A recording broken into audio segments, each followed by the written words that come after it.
अस्सलाम वालेकुम, आप देख रहे हैं मुबश्शिर लुकमान यूट्यूब चैनल। मेरा नाम मुबश्शिर लुकमान है और बड़े दिन से खबरें आ रही हैं लता मंगेशकर की अलालत की। कभी उनके मतलब को बुरी खबर भी आती है, व्हाट्सएप पे शेयर हो जाती है, सोशल मीडिया पे होती है, आदमी दुखी हो जाता है, फिर पता चलता है खबर गलत है।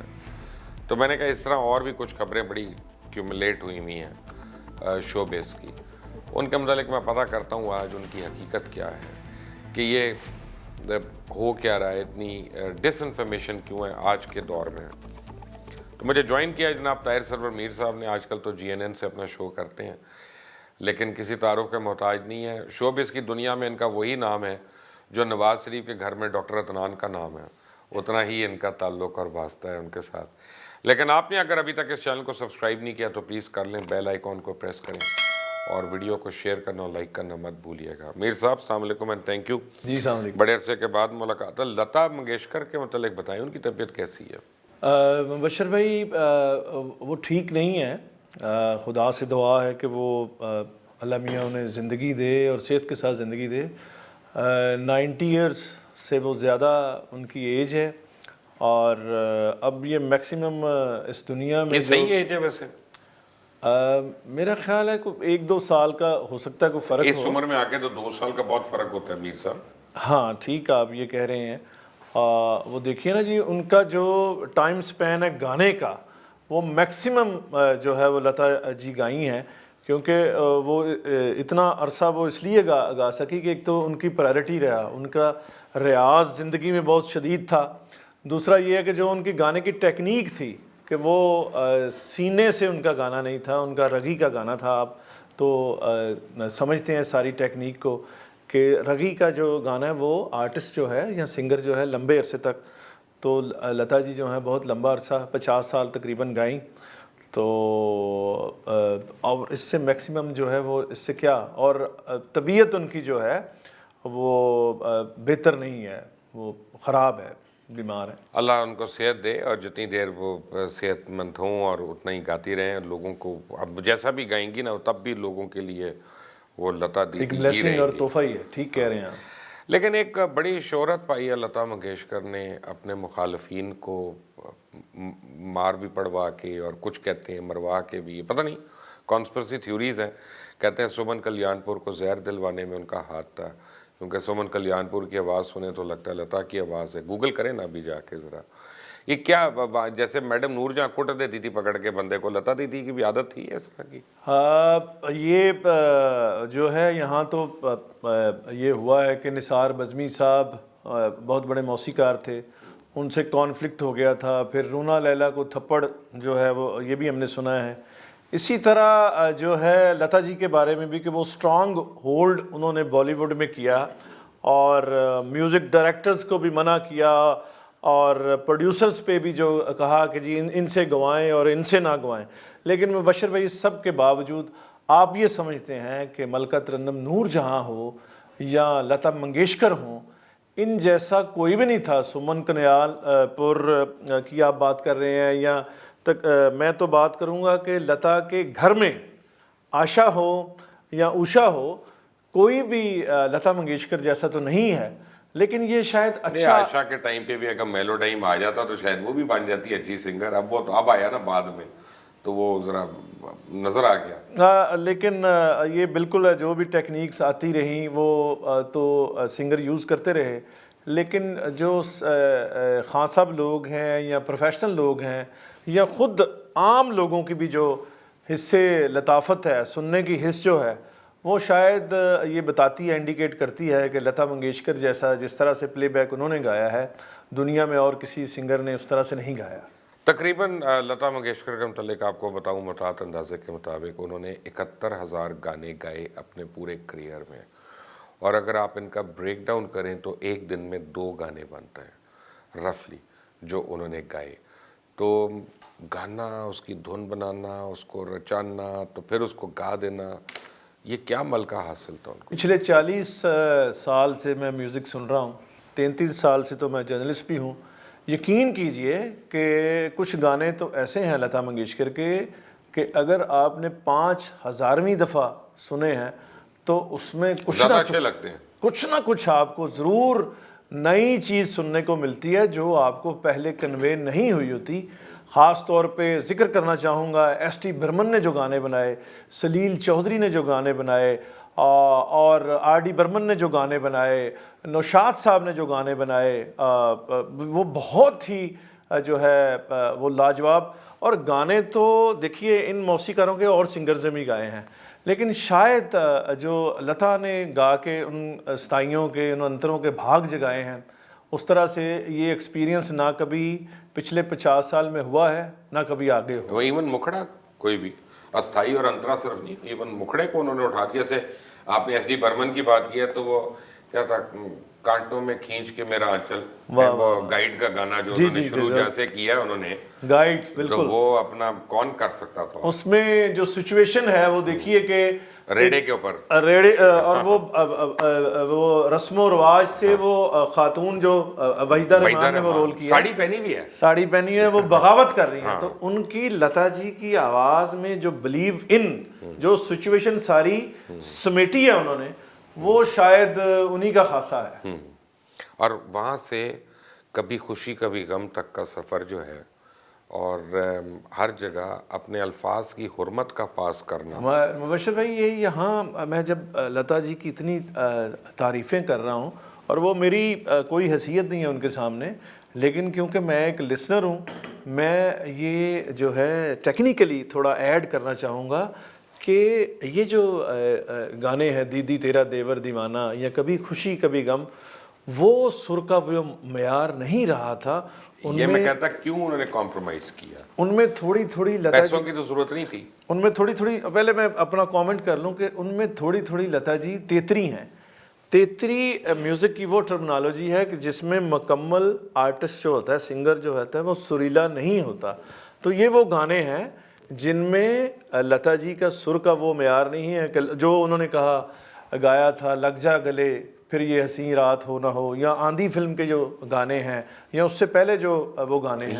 लेकिन उसके बाद जो उन्होंने गाए, अब मैं ये इसी पॉइंट पे आ रहा हूँ कि मौसीकार था बहुत पुराना, मदन मोहन, वीर ज़ारा के उन्होंने गाने गाए, तेरे लिए वगैरह, तो उसमें तो इंतहाई का सुर था। तो कभी खुशी कभी गम में क्या म्यूज़िक डायरेक्टर का कसूर था या लता जी का? मेरा ख्याल है कसूर का कहने की बजाय कि गाने का जो ताल्लुक है वो फिज़ीक से भी है, एज से भी है। तो उसके बाद गया वीर ज़ारा का, हेल्थ से। अच्छा, वीर ज़ारा का भी गाने का सुर जो है वो मयार नहीं है, चाहे वो उस्ताइयाँ जो मदन मोहन साहब की हैं, लेकिन वो 40 साल पहले बनी थी। हाँ, बनी, वो बिल्कुल ठीक आप कह रहे हैं, लेकिन गाई जो है वो बाद में है रूप कुमार राठौर के साथ। जो लता जी का जो गाना है, लता जी के अच्छा जमालियात आवाज़ की जो हैं इस तरह से हैं कि उसको इंतहाई टेक्निकल बंदे को वो कन्वे होता है कि वो सुर का वो मयार नहीं है। लता जी के ये जो गाने हैं तेरे लिए ख़ास तौर पे, उसमें वो सुर का वो मयार नहीं है जो वो 60 तक या 70 तक जो है वो रहा है। ऑब्वियसली एक एज का तो फर्क है यार, वो तो अब बेसिक सी एक बात है ना। यहाँ पे आप अब कहें ना किसी उस एज के आदमी को कि पूरी बात ही सुना दे, लेट अलोन के गाना तो सुना दे, ये बिल्कुल ये मुमकिन नहीं है। ताहिर साहब, ये मुझे बताएं कि तो कभी तकलीफ़ होती है ये देख के कि अब बेसुरे लोग जो हैं उनका दौर है, उनका राज है, या ऐसे लिमिटेड लोगों का राज है जो एक ही सुर में या एक ही ताल पे या एक ही ठेके पे अपने 10 एल्बम बना दें और गा लें, या ऐसे लोगों का भी राज है? मुझे तो अब मिस करते हैं सलामत अली खान को और बाकी लोगों को। जी बिल्कुल, ऑफ कोर्स, सलामत अली खान साहब को, तफ़ैल नियाज़ी, आज जब हम बैठे हैं तो तफ़ैल नियाज़ी साहब का जिक्र हुआ, मेहदी हसन खान और ये मेहदी हसन, ग़ुलाम अली और लोग जो हैं, बिल्कुल जी। ये तो बाज़-औक़ात ये होता है कि जिनके मिलियंस व्यूअर्स आ रहे होते हैं सोशल मीडिया में, तो वो अस्थाई में जो है हज़ार जगह जो हैं बसूरे होते हैं। जैसे मैं ज़िक्र करना चाहूँगा आतिफ़ असलम का, ताजदारे हरम, लोग बहुत ताजदारे हरम जो उन्होंने कलाम है उस पे तो बरकत है ही, लेकिन उसको गाना तो आप उसको तो आप परफॉर्म जो करें वो हुब से करें, सुर में करें, और गुस्से में ना करें, जो लहन है वो उससे आप करें। वो ये जब आइटम मैंने सुनी तो आतिफ जो हैं वो 100 एक जगह हैं जहां वो सुर से घट रहे हैं, बसुरे हो रहे हैं एक बाकायदा। सिंगल टेक में रिकॉर्ड हुआ है ना जी। तो ये भी तो फर्क पड़ता है ना मीर साहब कि आप 8 टेकों में कर रहे हैं कि एक टेक में कर रहे हैं, एक गो में। मेरा ख्याल है वो 10 साल बाद भी इसको रियाज कर के भी गा लेंगे तो वो उस तरह से सुर में तो नहीं होंगे। वो शोर शाट जो है ना वो बसुरे हैं।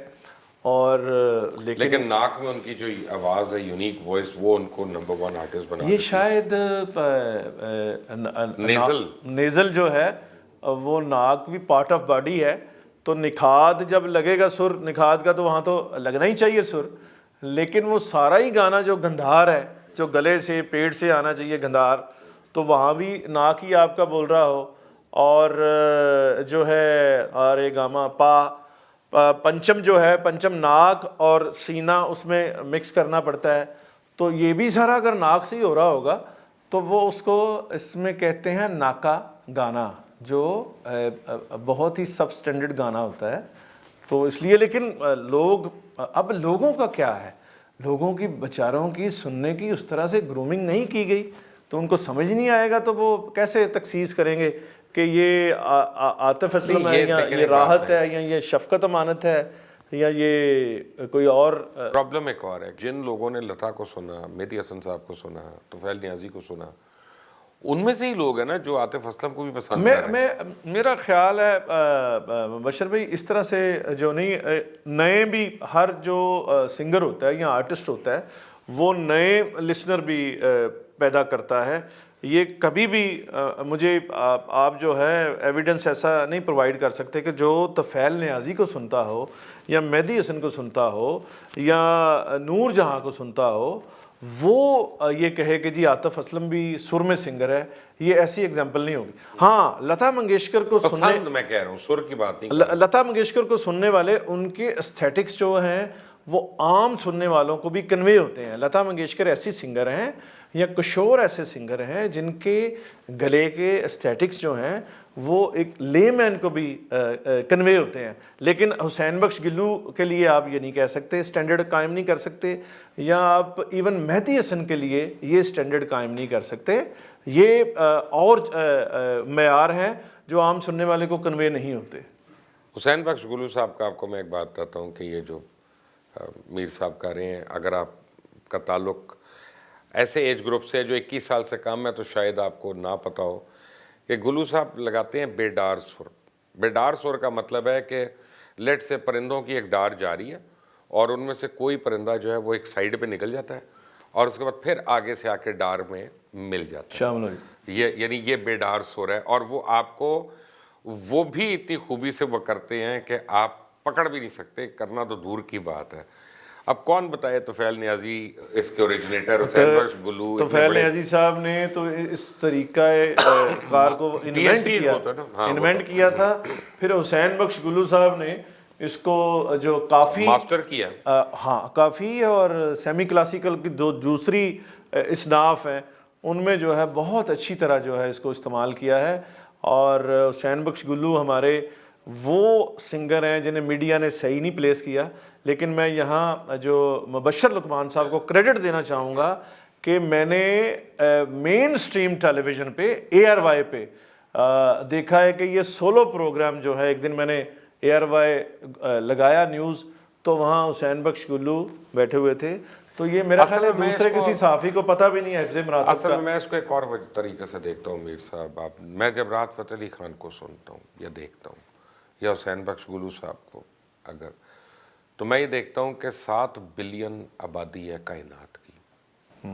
7 बिलियन में आप लगा लें उर्दू बोलने वाले समझने वाले कितने होंगे, और आप उनमें सारों में देख लें क्या दूसरा हुसैन बख्श गुल्लू है, क्या दूसरा राहत फ़तेह अली खान है, तो नहीं है ना। तो फिर इन लोगों की कदर करना शुरू करें ना, इनकी इज्जत करना शुरू करें, फिर आपको पता चले इनका लेवल क्या है। उनका ये कसूर तो नहीं होना चाहिए कि हमारे टाइम के अंदर पैदा हो गए यार मैं तो जानना है मोटरसाइकिल ते आंदा सी ते उन्हें ये तो कोई बात। राहत फ़तेह अली खान साहब तो शायद प्लेस सही किए गए हैं, हुसैन बख्श गुल्लू जो है वो कन्वे नहीं हुए, ना लोगों को जो है राहत वो फतेह अली खान को भी इंडिया की देखे इंडस्ट्री ने बना दिया था, बना दिया है। सही, वरना हमने तो अदनान समी को भी नहीं माना था यहाँ पे एज ए सिंगर। अदनान समी जो है वो यहाँ माने गए थे, लेकिन उनका जो पेडेस्टल है उसी एल्बम को जब वहां से जाके रिलीज किया था उन्होंने, तो तो वो बहुत उसका बड़ा हो गया था। देखिए मुबशर भाई, हमारे पास आज तक पाकिस्तान के पास ब्रांडिंग अथॉरिटी नहीं है। हदीका कियानी यहाँ बहुत पॉपुलर आर्टिस्ट थी, लेकिन उन्हें भी ये ज़रूरत महसूस हुई कि वो अपना गाना एक पहले से गाया हुआ वहाँ इंडिया लेके जाएं और वहाँ जो है वो मतलब इनलार्ज करें अपना जो स्टारडम है। तो पाकिस्तान में अनफॉर्चुनेटली जो है वो ब्रांडिंग अथॉरिटी जो है वो हमारे यहाँ वो नहीं है, ख़ास तौर पे म्यूज़िक में जो है इतने चैनल यहाँ बने हैं, लेकिन उसके लिए शायद राहत के लिए भी सलमान खान और करीना कपूर की वीडियो जो है वो लाजमी होती है। वो हमारी अपनी गलती है कि मीडिया ने और जो दूसरे अदारे हैं उन्होंने उसको प्लेस जो है वो गाने को और फाइन आर्ट्स को उस तरह से वो प्लेस नहीं किया जो उसका हक बनता है। अगर आप इस चैनल से बराह रास्त मुस्तफीद होना चाहते हैं, आप चाहते हैं हमारी ब्रेकिंग न्यूज खबरें और प्रोग्राम्स आप तक पहुंचते रहें, तो ये बेल आइकॉन को प्रेस करें और सब्सक्राइब का बटन दबा लें ताकि अनइंटरप्टेड आपको जितनी भी लेटेस्ट न्यूज होंगी, अपडेट्स होंगी, वो मिलती रहेंगी।